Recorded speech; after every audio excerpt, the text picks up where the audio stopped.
मैं हडिया के विधानसभा क्षेत्र में कटहरा बाजार में मौजूद हूँ और मैं यहाँ पे लोगों से मिल रहा था तो मुझे जानकारी मिली कि सपा की प्रवक्ता, राष्ट्रीय प्रवक्ता निधि यादव जी आ रही हैं।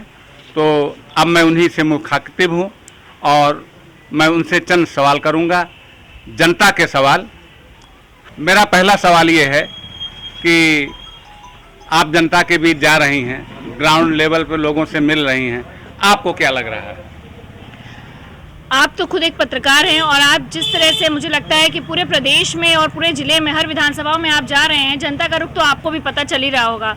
जिस तरह से पिछले 4.5 साल में उत्तर प्रदेश में इस भारतीय जनता पार्टी की सरकार से जो वादा खिलाफी से लोगों को परेशानी हुई है, अब उसका जवाब देने का समय आ गया है।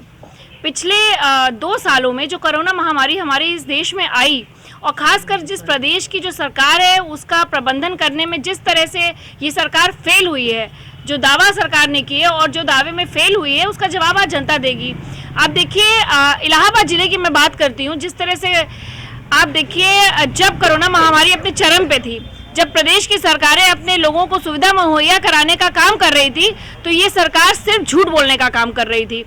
आप इलाहाबाद में जो गंगा नदी है, जिसकी शायद हम गंगा माँ कहते हैं, जिस तरह से लाशों का अंबार, जिस तरह से वहाँ पे जो लोग हमारे बीच नहीं रहे उनका अंबार नदी में तैर रहा था, सिर्फ इलाहाबाद जिले नहीं, आसपास की 10 जिलों के जनपदों में आप देखिए वो लाशें तैर रही थी। नहीं मैम, ये तो बिहार तक देखा गया है जी।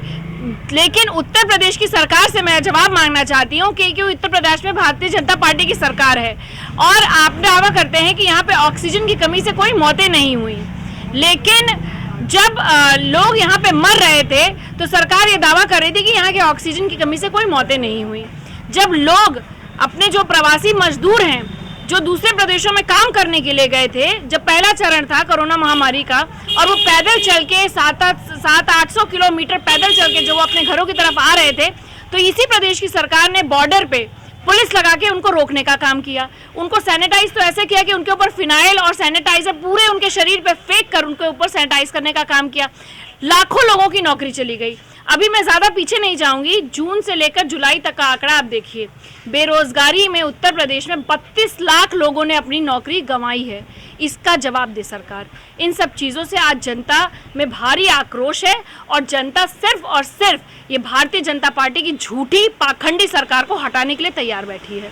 मैम, लेकिन सरकार भी तो दावे कर रही है कि हम 80,000 करोड़ लोगों को मुफ्त अनाज दे रहे हैं और किसानों को साल में 6,000 रुपये उनको मदद कर रही है, जिसे किसान सम्मान निधि कहते हैं। इस बारे में आप क्या कहेंगी?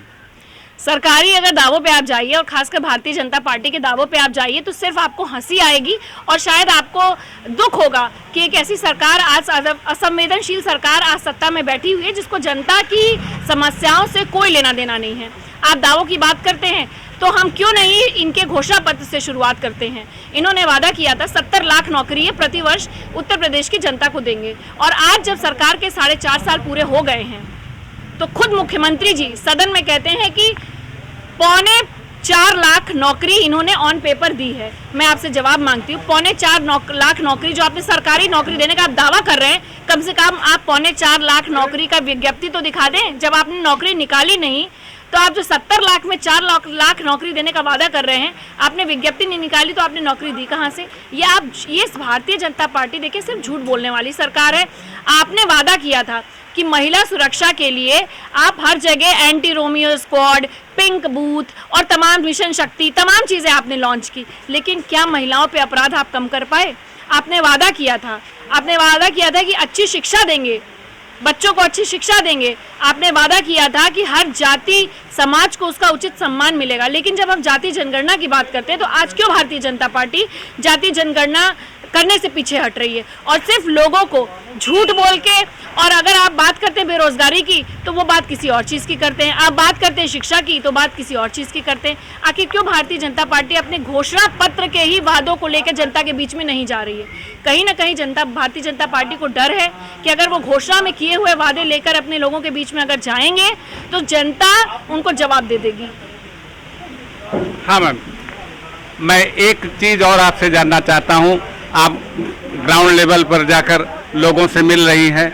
एक बड़ी हलचल सी है। हमारे समाज का एक तबका है जिसको हम ब्राह्मण वर्ग बोलते हैं, प्रबुद्ध वर्ग। तो लोग कहते हैं मायावती जी की, उसमें सतीश मिश्रा जी जगह जगह सम्मेलन कर रहे हैं। आपकी पार्टी में भी परशुराम जी की मूर्ति लगवाने का और इस तरह से। तो ग्राउंड लेवल पे आपको क्या लग रहा है, ये ब्राह्मण समाज किधर जा रहा है? देखिए, समाजवादी पार्टी ने कभी झूठे वादे नहीं किए हैं। अगर पूरे एशिया में सबसे बड़ा पार्क समाजवादी पार्टी ने किसी के नाम पे बनवाया तो स्वर्गीय जनेश्वर मिश्रा जी के नाम पे बनाया। हम धरातल पे काम करने का काम करते हैं, चाहे प्रबुद्ध समाज हो, चाहे दलित, माइनॉरिटी, पिछड़े वर्ग हो, हर किसी को उचित सम्मान देने का काम समाजवादी पार्टी ने किया। जब समाजवादी पार्टी की सरकार थी तो लगभग 22 से 25 एमएलए हमारे प्रबुद्ध समाज से आते थे। कितने कैबिनेट मिनिस्टर्स थे प्रबुद्ध समाज के, और साथ ही साथ ब्राह्मण समाज के हमारे विधानसभा के स्पीकर माननीय माता प्रसाद पांडे जी उस वक्त स्पीकर थे। लेकिन भारतीय जनता पार्टी जो सिर्फ दावे करती है कि प्रबुद्ध समाज को लेकर चलती है, आखिर क्यों उन्हीं विधानसभा के जो स्पीकर रहे, जो दोनों दलों के स्पीकर थे, आदरणीय माता प्रसाद पांडे जी को जब वो ये पंचायती चुनाव में जब वो गए तो उनके साथ पुलिस ने, प्रशासन ने सिर्फ सरकार के संरक्षण में, उनके दिशा निर्देश में उनके साथ अभद्रता की। आज जवाब दे भारतीय जनता पार्टी। आज हर वर्ग, हर समाज सिर्फ भारतीय जनता पार्टी के झूठे वादों से बहुत ही पीड़ित है। और जो उत्पीड़न हो रहा है जनता का, आप देखिए 2022 में एक मुश्त और पूर्ण बहुमत के साथ समाजवादी पार्टी की सरकार बनने वाली है। मैम, एक चीज़ और, जब आपने मुद्दों की बात की, एक मुद्दा हमारे समाज में, पूरे हिंदुस्तान में, खासकर पश्चिमी उत्तर प्रदेश, हरियाणा, पंजाब में ज़्यादा उग्र है, किसानों का आंदोलन। तो आपकी पार्टी किसानों को साथ खड़ी है? समाजवादी पार्टी हमेशा किसानों के मुद्दों के साथ खड़ी है, और जिस तरह का काला कानून, कृषि कानून ये भारतीय जनता पार्टी लेकर आई है, हम उसकी खिलाफत करते हैं। और सिर्फ यही नहीं, आप देखिए पश्चिमी उत्तर प्रदेश में जब सरकार बनी थी भारतीय जनता पार्टी की, तो आपने कहा था कि 15 दिन के अंदर और 1 महीने के अंदर गन्ना किसानों का जो भुगतान है, बकाया राशि, उसका भुगतान कर दिया जाएगा, जो अभी भी बकाया है और अभी भी उसका भुगतान नहीं कर पाए हैं। तो समाजवादी पार्टी तो किसानों की पार्टी है, गांव में रहने वाले गरीब, दुखिया, वंचित, शोषित वर्ग की पार्टी है, बेरोजगार और नौजवानों की पार्टी है। तो भारतीय जनता पार्टी सिर्फ दावे करती है, लेकिन जो काम हम लोगों ने किया है उसका फीता काटने का काम कर रही है आज भारतीय जनता पार्टी। शिलान्यास का शिलान्यास करने का काम कर रही है। तो समाजवादी पार्टी हमेशा से ही किसान वर्ग के साथ, बेरोजगारों के साथ, महिलाओं के साथ, शोषित, वंचित, प्रबुद्ध वर्ग, हर समाज और वर्ग को सम्मान देने के साथ साथ उनके साथ हर समस्या में खड़ी हुई है। हाँ मैम, थोड़ा सा बस अंतिम मेरा सवाल है। आप ग्राउंड लेवल पे जा रही हैं और लोगों से मिल रही हैं, जिसमें हर तबके के लोग हैं, तो उनके बीच से क्या निकल के आ रहा है कि ये आने वाला 2022 का इलेक्शन किस पाले में जा रहा है? आने वाला 2022 का जो चुनाव है वो फिर से एक बार समाजवादी पार्टी के पाले में जाने वाला है, क्योंकि जो विकास पुरुष हैं, पूर्ण मुख्यमंत्री और राष्ट्रीय अध्यक्ष समाजवादी पार्टी के आदरणीय अखिलेश यादव जी की जो विकास की नीतियां हैं, आज भी लोग उसको याद कर रहे हैं। चाहे वो लैपटॉप की स्कीम हो, कन्या विद्याधन की स्कीम हो, चाहे वो मेट्रो की योजना हो, चाहे वो एक्सप्रेसवे की योजना हो, चाहे वो तमाम योजनाएं हो, चाहे 108 एम्बुलेंस की बात हो, चाहे 100 नंबर डायल 100 की बात हो, चाहे 1090 की बात हो, तमाम ऐसी योजनाएं हैं जो आज भी लोग उसको याद कर रहे हैं कि पूर्व मुख्यमंत्री अखिलेश यादव जी ने करके दिखाई थी। और उसके बाद एक झूठ ला के, भुसला के, जनता के बीच में लोगों को बहका के एक ऐसी सरकार आई जिसने सिर्फ वादे किए लेकिन पूरा एक भी वादा नहीं किया। तो 2022 में एक बार फिर से पूर्ण बहुमत के साथ आदरणीय अखिलेश यादव जी के नेतृत्व में समाजवादी पार्टी की सरकार आएगी। धन्यवाद मैम, आपने हमारे चैनल के लिए समय दिया, इसके हम आभारी हैं। हाँ सर, आप पहले अपना परिचय दीजिए। डॉक्टर विजय शंकर कनौजिया, जिला कार्यकारिणी सदस्य, समाजवादी पार्टी प्रयागराज। तो सर, इधर कैसे आपका आना हुआ?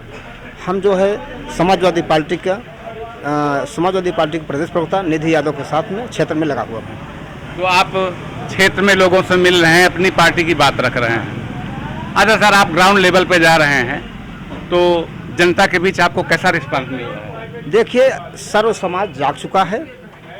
ये भाजपा के तानाशाही सरकार को 2022 में उखाड़ फेंकने के लिए जनता उग्र हो चुकी है। सन 2022 में समाजवादी पार्टी की पूर्ण बहुमत सरकार बनने जा रही है, इसमें कोई रोक नहीं सकता। एक चीज़ और है सर, ये तो आपने अपनी पार्टी की बात कही, सरकार अपनी भी बातें रख रही जगह जगह से, तो मैं ये जानना चाहता हूँ जो दावा आप कर रहे हैं क्या ग्राउंड लेवल पर वो देखने को मिल रहा है? बिल्कुल देखने को मिल रहा है कि जो नोटबंदी से देख लीजिए, नोटबंदी में जो हुआ कि कहें कि हम 15-15 लाख रुपए हर गरीबों को देंगे, खाते में देंगे, कहीं एक पैसा मिला किसी को? गैस सिलेंडर लोगों को फ्री निःशुल्क दिए, हाँ, जो गैस उज्ज्वला गैस दिए, आज उसके गरीबों के लिए देखिए तो आज 1,000 रुपये में गैस सिलेंडर हो गया है। कोई गरीब खरीद पा रहा है? नोटबंदी से देखिए कोरोना काल में देखिए कितने लाशें बिछ गई, कोई किसी को सुविधाएं मिला? इसलिए सभी जनता जाग चुकी है, सभी नौजवान जाग चुके हैं। सन 2022 में भाजपा सरकार को उखाड़ फेंकने के तैयार हैं। 2022 में राष्ट्रीय अध्यक्ष अखिलेश यादव मुख्यमंत्री बनने जा रहे हैं। लेकिन सर, सरकार भी तो दावे कर रही है कि ये तो कोरोना काल है, देश का ही नहीं पूरे विश्व का ही एक प्रक्रिया में है, और दावे करती है सरकार कि हमने विकास के रूप में बहुत कुछ कर रही हूँ या किया जा रहा है। किसानों को भी मुफ्त अनाज दिया जा रहा है 80,000 करोड़ लोगों को, और भी किसान निधि लोगों को मिल रही है किसानों को, तो सरकार भी अपने दावे कर रही है। तो क्या आपको लगता है कि आप उनके दावों को खारिज होते हुए सत्ता की दहलीज पे पहुंच जाएंगे? सरकार झूठे अफवाह फैला रही है, न तो किसानों नौजवानों को कोई रोजगार मिला। कोई प्रधानमंत्री जी बता दे और मुख्यमंत्री जी बता दे अपने कार्यकाल में कहीं एक विद्यालय बनवाए हो, उसका शिलान्यास किए हो, कोई एक अस्पताल बनवाए हो, उसको बता दे मुझे। हम तो दावा करते हैं कि जो राष्ट्रीय अध्यक्ष अखिलेश यादव ने बनाए हैं उसी का शिलान्यास बार बार कर रहे हैं। चलिए सर, आपसे बात करके अच्छा लगा, धन्यवाद। बहुत बहुत